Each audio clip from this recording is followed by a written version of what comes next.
عبداللہ ابن مسعود ہر جمعرات کے دن لوگوں کو وعظ سنایا کرتے تھے۔ ایک آدمی نے ان سے کہا، اے ابو عبد الرحمن، میں چاہتا ہوں کہ تم ہمیں ہر روز وعظ سنایا کرو۔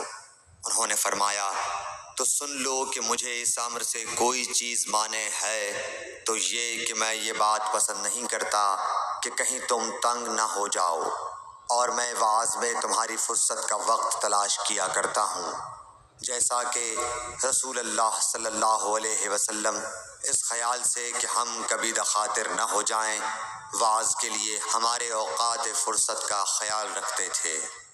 صحیح بخاری حدیث نمبر 70۔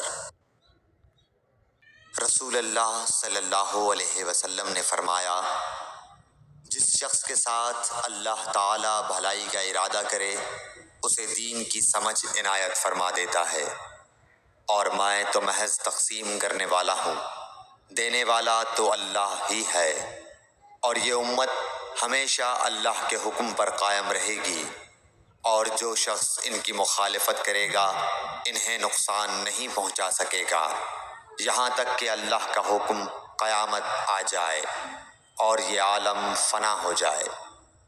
صحیح بخاری حدیث نمبر 71۔ عبداللہ بن عمر رضی اللہ تعالی عنہ کہتے تھے کہ ہم رسول اللہ صلی اللہ علیہ وسلم کی خدمت میں حاضر تھے کہ آپ صلی اللہ علیہ وسلم کے پاس کھجور کا ایک گابھا لایا گیا۔ اسے دیکھ کر آپ نے فرمایا کہ درختوں میں ایک درخت ایسا ہے اس کی مثال مسلمان کی طرح ہے۔